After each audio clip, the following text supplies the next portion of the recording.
Hi, I'm Marissa Evans, And I'm Madison Lee. and this is our further oral assessment. Our further oral assessment aims to analyze the use and abuse of persuasive language in George Orwell's Animal Farm. We will first analyze two speeches from the text, one given by Old Major in the first half of the book, and several shorter ones given by Squealer in the second half. By comparing these two speeches, we can gauge how the pig's message and doctrine changed over time. After text analysis, we will read a speech we wrote acting as speechwriters for a modern-day politician. By mimicking the style of Napoleon and the pigs in Orwell's novel, we hope to twist the politician's irresponsible and irrational actions into logical diplomatic moves.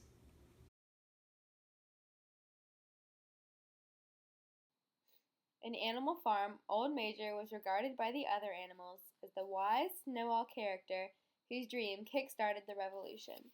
His political ideology was the utopian platform for Napoleon and Snowball to build off of. His character, ideas, and rhetoric are similar to Vladimir Lenin, who drove the Socialist Republic of Russia and was widely known as the champion of Marxist-Leninism. Old Major employs several tactics to rally the animals behind him. First, he starts his speech by describing the animals' deplorable living conditions and lack of food. He then contrasts the animals' suffering to the seeming abundance of the farm, thus uniting them behind him as a whole. Secondly, he identifies a common enemy as the root cause of hunger and overwork.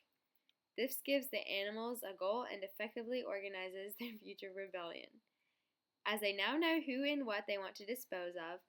Lastly, he uses emotional appeal. He asks Clover, the cows, and the chickens where their children have gone, thus using instinctual maternal instincts to rev up anger. He also returns quite often to the subject of death, graphically describing the death of beast by man, and by doing so, he creates a sense of fear in the animals, which motivates them to fight, if not to save their progeny, then to save themselves. Old Major is keenly aware of the fact that for the revolution to succeed, the animals must work together. This is evident throughout his speech. Though he does not overtly say that all animals are equal, it is heavily implied. For example, he uses the words we and our consistently. When speaking of animal labor and abuse, he does not just give one or two examples of those who were exploited by Farmer Jones. He lists every and all of the grievances any beast may have, unifying them in their misery and giving all of them a reason to fight for each other, because they have all suffered equally by the hand of man. This sense of equality is also important for the socialist state, comparable to that of 1920s Russia when Lenin was in power. That Old Major is trying to build as he again stresses its significance towards the end of his speech, saying that weak or strong, clever or simple, we are all brothers, all animals are equal.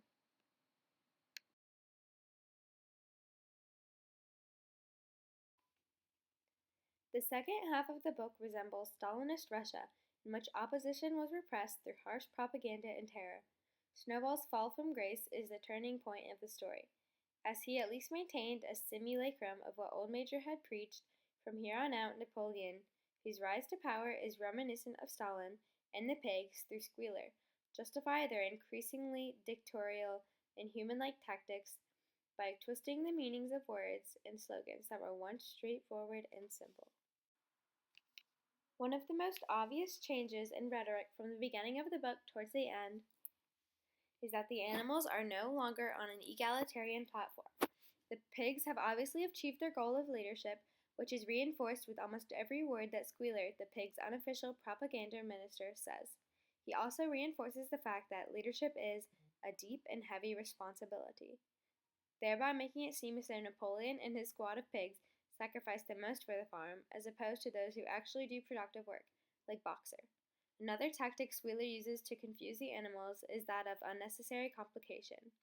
When asked why the pigs are allowed to sleep on beds, he dissected the meaning of the word bed to its bare bones, reducing it from the mattress with blankets and pillows that the pigs actually rested on to merely a place to sleep necessary for the pigs' brain work, which he explained as the heavy lifting the pigs did to keep the farm running smoothly.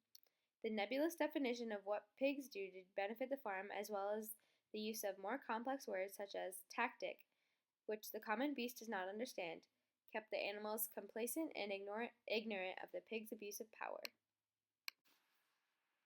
Conversely, Squealer also employs the use of simple propaganda to limit critical thought within the farm. The repeated use of the slogan, 4 legs good, 2 legs bad, is somewhat of a catch-all for the pigs, for whenever the animals doubt their tactics, this motto is whipped out to prove the pigs' loyalty to the animal cause. At the end of the book, however, is where we see how much the pigs have truly dumbed down their doctrine to keep the non-pigs at a distance. If they do not know or understand the inner workings of the dictatorship the pigs have established, then they cannot fight against it. The only remaining commandment of all animals are equal, but some are more equal than others, demonstrates how the pigs have changed the meaning of equal for their benefit. To the other animals, it may still seem that they are just as important as the pigs, thus ensuring that they hold on to their power unchallenged.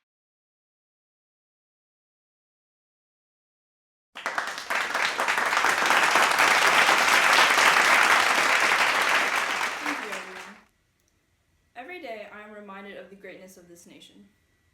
Our resilience, our unity, and our national pride are why we are still one of the greatest powers on the world stage. Right now, however, that status is at stake. Both internal and external forces threaten our national stability. Who are they? What are they? Terrorists, for one. Ever since the 9/11 attacks, they've been pouring into our distinguished country like a disease. So when people continue to question why the immigration ban is necessary, I get a little angry. It is necessary because the families and individuals affected by the 9/11 attacks are still socially and economically impacted. It is necessary because since 9/11, there have been over 60 terrorist plots discovered in the US. It is necessary because the safety of our children, our future, is on the line. This ban will ensure that tragedies like the one during that fateful September will never befall the American people ever again. To further protect our citizens, I've begun funding the US-Mexico border wall. This does more than safeguard the American dream, it upholds it. We have suffered at the hands of foreigners. Just look at the century of subjugation Great Britain put us through. By allowing immigrants into our country, we allow them to harm us, to steal our jobs, and to destroy the American culture. By enabling this wall to be built, we will make America great again. Despite these egregious external threats, there is a far more treacherous one within American borders, the Sioux tribe at Standing Rock. Their objections against the Dakota Access Pipeline have caused U.S. citizens to pay unnecessary taxes and have endangered the lives of so many brave servicemen. They are a threat to our country's unity as a whole. So that begs the question, if they are not contributing to American empowerment, then why should they be allowed to stay on American soil? Friends, citizens, tonight I want you to ask yourselves if the welfare of an outsider or volatile separatist is more important to you than that of your children and family. I will leave you with that. Thank you and good night.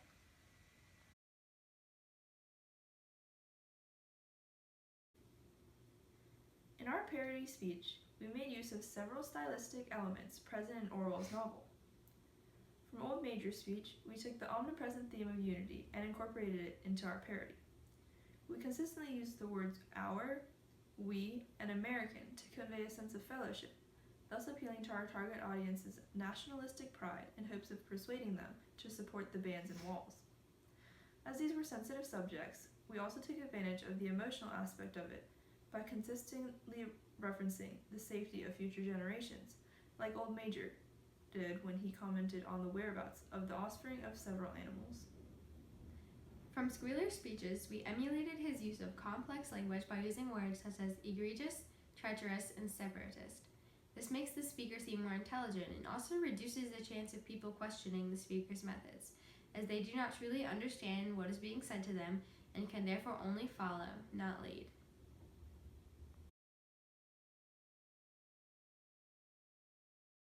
In this further oral activity, we have analyzed several speeches from George Orwell's Animal Farm in order to show how the pigs use language as a medium of obtaining power. We then wrote a speech justifying a politician's reckless actions, utilizing the same tactics that the pigs did in Orwell's novel to persuade their audience of the righteousness and loyalty to the revolutionary cause. Both our and the pigs' abusive language are highlighted by the various speeches and showed just how effective words are as a weapon.